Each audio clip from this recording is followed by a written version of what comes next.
The head of Russia's Republic of Sakha in Yakutia confirmed that the region will not proceed with a controversial Kremlin-backed reform to dismantle the two-tier system of local governance. In terms of ease of administration, a single-tier model is far from more advantageous. However, given our traditions, the established system of territorial administrative divisions, and the remoteness of many settlements from district centers, we have decided to retain a two-tier system. Local media quoted Ilham Aliyev as saying, "Is the question of ending the work of local councils even on the agenda?" President Vladimir Putin asked in apparent surprise at a meeting with parliamentary faction leaders in September. Vladimir Vladimirovich, yes, such a question was indeed on the agenda, and there were several versions of how to move forward with it, replied his domestic policy chief Sergei Kirienko, who then explained the government reform bill that Putin himself had signed into law in March. Whether the Russian president pays any attention to the contents of the bills he signs or whether the exchange was staged for effect is anyone's guess. What is certain is that the municipal self-governance reform in question had the long-term backing of the presidential administration's political bloc. And nearly 6 months after taking effect, the law remains widely unpopular among ordinary Russians across the political spectrum.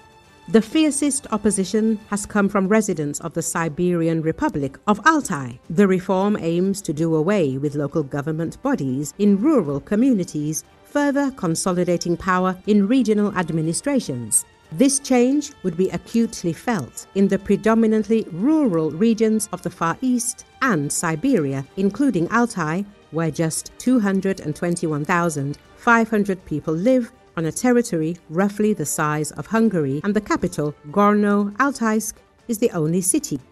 For most Altaians who live in villages, the reform leaves even fewer avenues to defend their interests within the political system. Locals' discontent with these potentially disastrous consequences culminated in one of Russia's largest protests since the invasion of Ukraine, with nearly 2% of Altai's total population rallying in Gorno-Altaysk in July. The rally's star speaker was activist and human rights defender Aruna, who encouraged fellow Altaians to keep acting, even after the local parliament approved the reform under the watch of Kremlin-appointed head Andrei Turchak. Arna, 39, led by example, helping to challenge the reform in Altai's highest court, and chronicled the proceedings on her Telegram channel, where her reporting was picked up by major Russian outlets.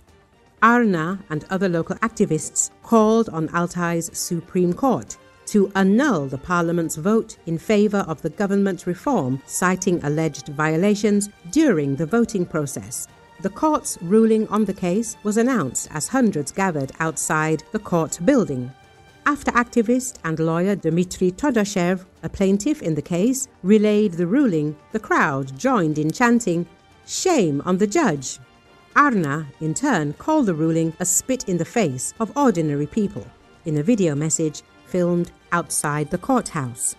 The activists also called on people to contest the legitimacy of Turchak, accusing him of violating Altai's constitution by swearing his oath of office only in Russian rather than in both of the republic's official languages, Russian and Southern Altai.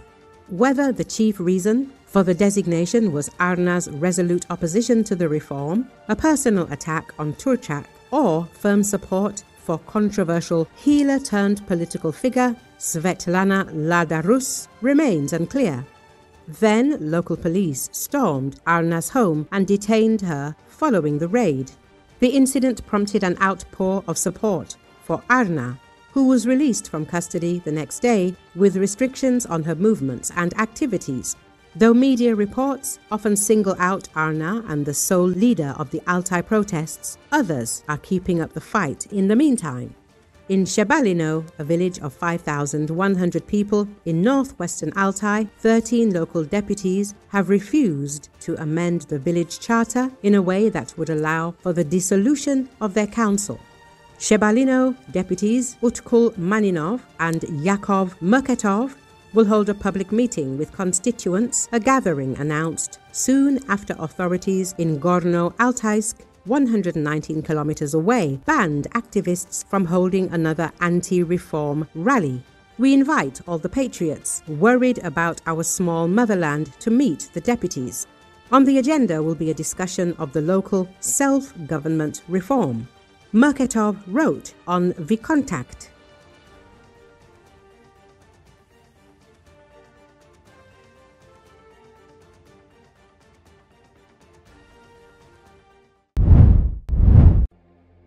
Italian lawmakers who were on board the international flotilla trying to break Israel's sea blockade of war-ravaged Gaza described for the first time the intercept and the detention by Israeli authorities.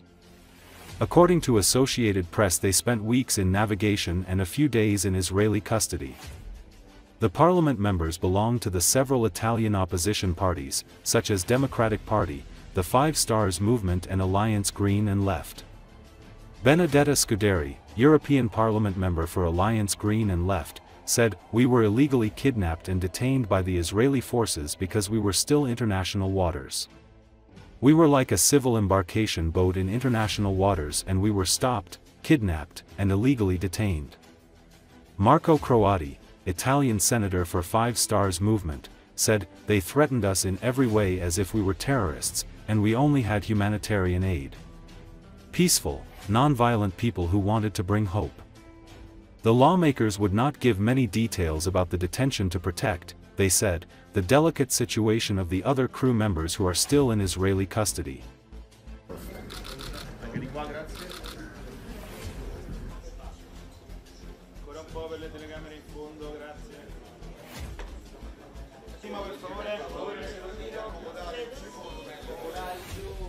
The Italian and European Parliament were taken from this ban with force. So our internet got off together with the security cameras, and we, after 10-15 minutes, we were finally intercepted. So two boats came at our sides. One was a bit bigger, and one was like a little tender. Well, not that little, but was a tender. And the soldiers came on our boat. They were armed. They had big guns, and they were like in a military clothes and everything, and they ordered us to go downstairs in the inside part of the boat.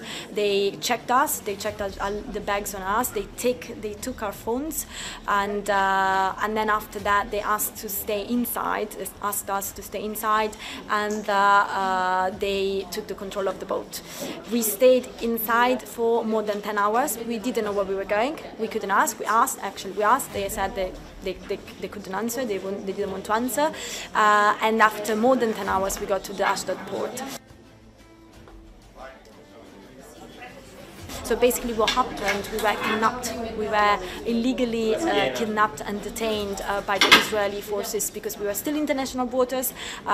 We were like a civil embarkation, international boat in international waters, and we were stopped, kidnapped and illegally detained by the Israeli forces until we got to the Ashdod port, where they checked us, they checked our bags again, they checked us again, they interrogated us, they asked us to sign some papers. Some of us signed the paper to not see a judge, so to leave the country within 72 hours without seeing a judge. Other people instead asked to see a judge, so the procedure is a bit longer. And after that we were taken to this van, jail van with cells, to go to the detention center.